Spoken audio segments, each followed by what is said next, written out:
Degleng itu puncak dari kekentiran, keidanan.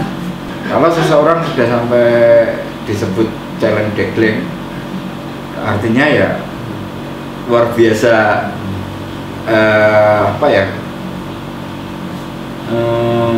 sangat berada dalam satu wilayah yang tidak tertolong. Kalau dia seorang yang gila, kalau dia seorang yang rakus, sangat rakus. Kalau dia seorang yang gila kekuasaan, dia juga sudah tidak mungkin lagi dihentikan kegilaan dalam bidang kekuasaan.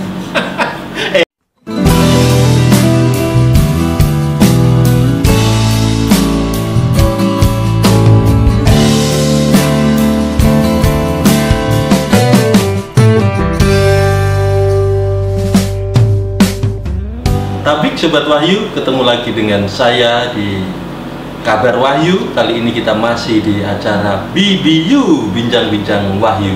Hari-hari ini, terutama di Jawa Tengah dan di Indonesia, lagi rame isu banteng versus celeng. Kaitan dengan itu, saya kembali ketemu dengan budayawan, sastrawan terkenal Indonesia, Triyanto Triwikromo. Kebetulan beliau juga bikin cerpen dan bikin kumpulan cerpen, judulnya adalah Leng Tu Leng Mua, celeng satu, celeng semua. Kita nanti akan membincangkan itu. Celeng yang dianggap sebagai binatang yang rakus, menjijikkan, dan lain-lainnya. Ya, nanti kita ketemu dengan beliau, Mas Triyanto Triwikromo, atau saya biasanya memanggil dengan Mas Tete atau Kak Tete. Mas Tete, ada apa dengan celeng? Kok dianggap sebagai hewan yang mempresentasikan segala keburukan? Ya, saya kira bukan hanya celeng sebenarnya. Dalam di Jawa ya, ada hewan-hewan yang dihindari untuk dihindari untuk dipresentasikan sebagai lambang manusia gitu ya. Kita lihat ada Mahesa Jena, tidak persoalan. Mahesa kan padahal juga hewan. Ya. Kebu hijau tidak persoalan. Kebu mercuet. Ya. Artinya sebenarnya mempresentasikan manusia dalam bentuk hewan itu dalam tradisi Jawa tidak persoalan. Tapi ada hewan-hewan yang dihindari. Salah satunya adalah celeng. Kemudian babi, asu, tikus. Itu adalah hewan-hewan yang sangat dihindari untuk ketika orang ingin mempresentasikan dirinya dalam konteks hewan, akan dihindari. Ya. Maka ketika muncul istilah celeng, geger pasti. Ini hal yang sangat mengulang-ulang, karena ungkapan celeng itu tahun 1998 itu mulai muncul ketika muncul dengan heboh gitu. Yeah. Ketika Joko Pekik bikin lukisan memburu celeng, berburu celeng. Nah, lalu yang menarik, berburu celeng itu direspon juga menjadi satu pertunjukan wayang. Ki Mantep yang memainkan waktu itu kerjasama dengan Promosi Dunata, dan muncul istilah lengji lengber, celeng siji celeng kabeh. Ya. Nah, celeng siji celeng kabeh itu sebenarnya mempresentasikan semua diri kita itu sudah menjadi celeng. Nggak ada yang tidak celeng, kira-kira begitu. Saya kemudian membuat sebuah kisah. Itu sebenarnya bagian dari novel saya, Surga Sungsang. Surga Sungsang? Ya, judulnya Surga Sungsang itu, ya covernya juga celeng itu ya? Bukan. Yang covernya celeng itu celeng satu, celeng semua. Kalau Surga Sungsang gambar anak kecil punya sayap. Ya, ingat saya. Nah, itu ada satu kisah di satu kawasan bagaimana orang ada penyakit, ya penyakit dalam tanda kutip yang orang nubruk orang itu bisa jadi celeng. Iya. Itu sebenarnya juga metafor bahwa kita semua pada saat itu tuh ya celeng semua. Tahun 98 pelukis maestro pelukis Indonesia Joko Peke bikin lukisan berburu celeng. Itu lukisan itu saat itu menjadi lukisan termahal satu kali. Ya. Kemudian setelah 98 itu ditafsir ulang oleh Ki Mantap dan Indunata dalam wayang. Yeah. Nah, di wayang pertunjukan wayang itulah muncullah istilah lengji-lengbe. Bahkan Ki Mantap waktu itu dan Niaga memakai topeng celeng, sehingga kemudian mereka bilang lengji-lengbe. Celeng satu celeng kabeh itu akhirnya banyak orang juga kemudian menggarap ulang, seperti saya juga sebenarnya menggarap ulang. Saya mengeluarkan istilah leng tu leng mua gitu. Waktu itu cerita pendek saya di Monaco. Celeng satu, celeng semua. Itu bahasa Indonesia dari versi bahasa Indonesia ya. Dan saya singkat menjadi leng tu leng mua gitu. Nah, kenapa celeng gitu ya akhirnya ya? Saya bahkan bikin beberapa kali tulisan Amenangi Zaman Celeng. Amenangi Zaman Celeng. Ya. Amenangi Zaman Celeng itu saya plesetkan dari Amenangi Zaman Edan. Tunggu Warsito kan pernah Amenangi Zaman Edan, Ewuh Oyo ing Pramudi, dan seterusnya. Nah, waktu itu saya bikin Amenangi Zaman Celeng. Ayo podo jadi celeng kabeh kira-kira gitu. Nek kowe ora dadi celeng ora keduman. Kira-kira gitu. Nek kaitan ora keduman dari itu. Nah, itu saya sindiran saya bahwa kita semua sudah direpresentasikan sebagai celeng. Gitu. Celeng itu apa?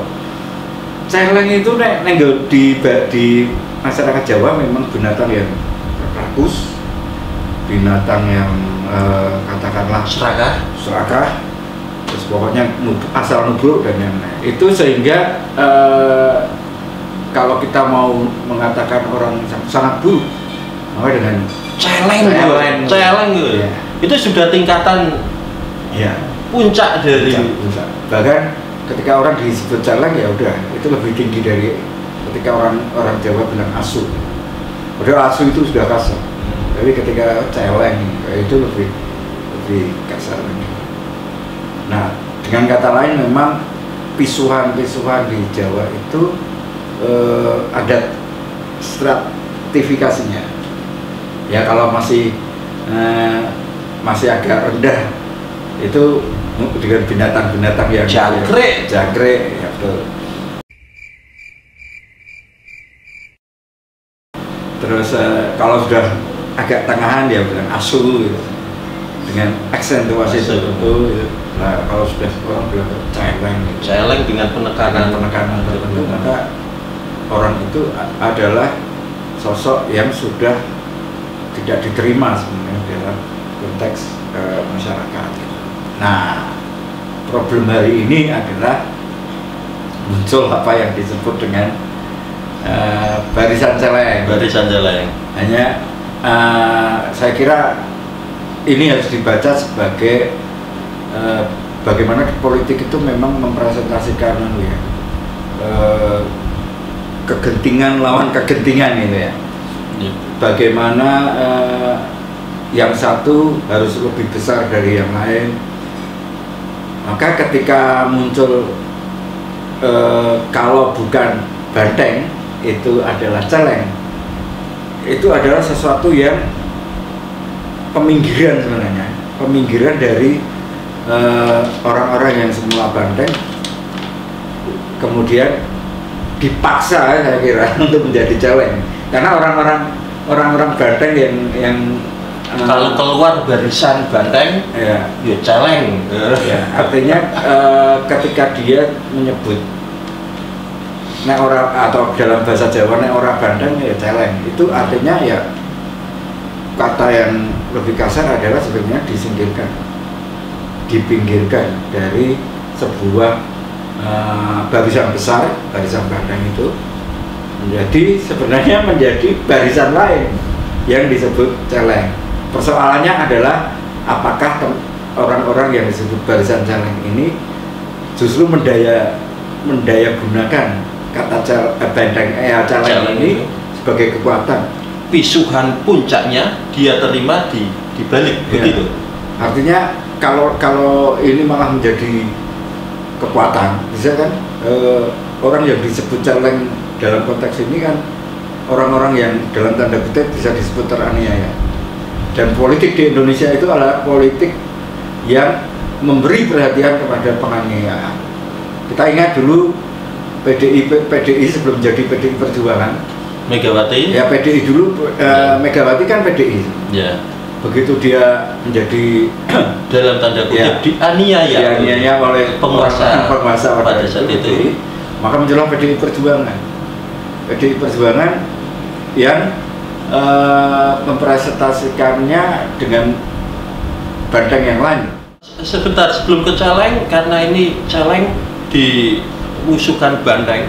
Bandeng itu di kantata revolvere itu kayaknya juga ada bandeng. Tahun 97-98 itu kantata itu mengeluarkan album. Itu juga menggunakan lambang bandeng dia. Sebenarnya bandeng itu apa kalau? Nah, bandeng kan memang sebuah lambang kekuatan, lambang perjuangan. Artinya memang udah benar ketika orang memilih lambang bandeng sebagai kekuatan pendobrak, pemberani. Tapi kemudian kalau sekarang yang menjadi persoalan adalah ketika bandeng memosisikan sebagai sang maha besar itu, kemudian menyingkirkan sesuatu yang kemudian disebut sebagai celeng ini, maka sebenarnya ada satu pemuliaan berlebihan terhadap bandeng menurut saya. Ditempatkan sebagai kontra. Ya, pemuliaan berlebihan terhadap bandeng dengan cara memunculkan celeng. Kata celeng saya kira dipilih menjadi sesuatu yang berbunyi yang hampir mirip, itu sangat seksi ya untuk bandeng celeng. Rimanya pas ya, Ya. eng. Kan kalau misalnya tapi negara bandeng sapi itu tidak enak. Tapi dengan celeng itu sesuatu yang ada sensasi suara. Saya kira siapapun yang membuat istilah kalau bukan bandeng ya berarti celeng ini cerdas. Mungkin pada taraf cerdas. Pemilihan. Ya, pada taraf cerdas bagaimana melakukan satu gerakan dalam tanda kutip politik supaya orang-orang yang berada di barisan yang disebut celeng ini berhitung terhadap bandeng.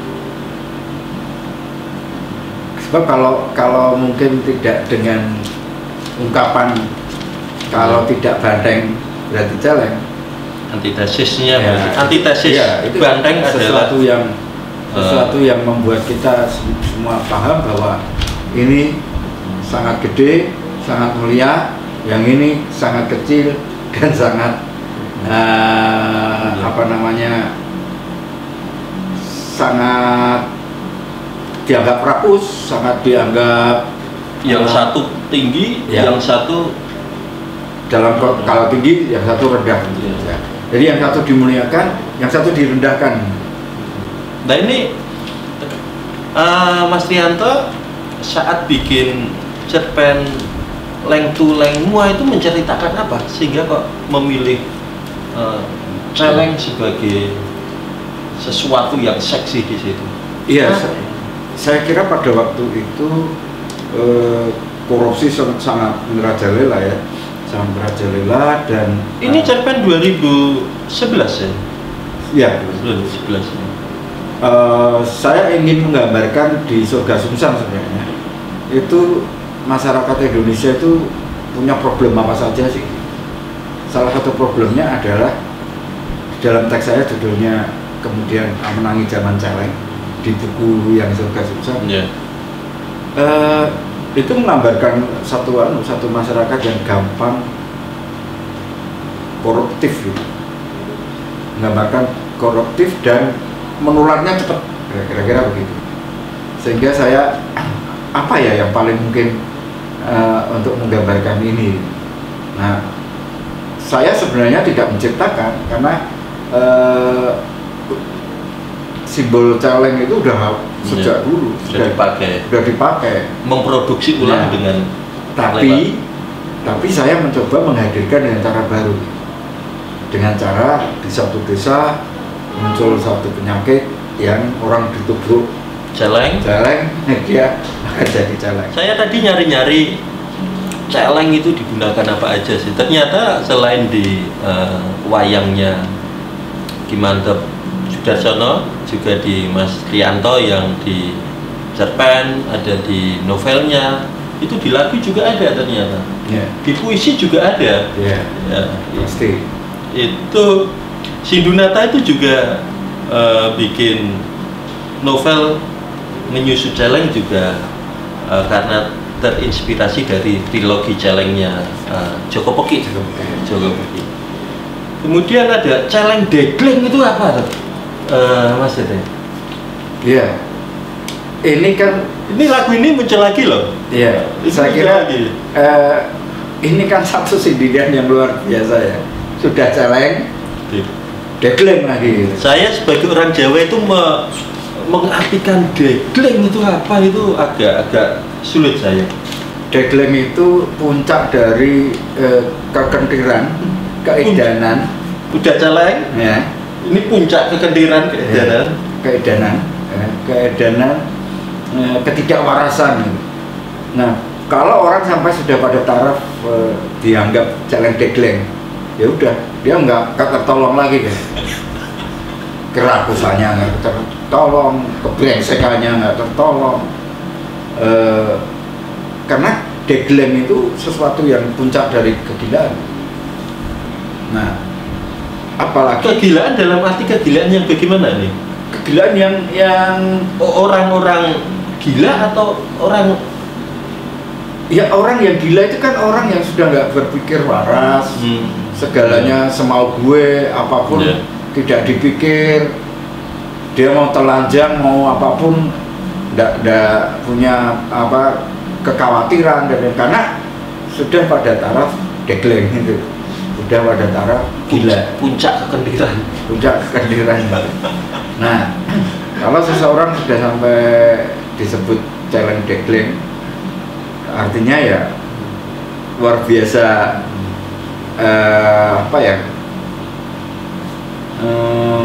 sangat berada dalam satu wilayah yang tidak tertolong. Kalau dia seorang yang gila, kalau dia seorang yang rakus, sangat rakus. Kalau dia seorang yang gila kekuasaan, dia juga sudah tidak mungkin lagi dihentikan kegilaan dalam bidang kekuasaan.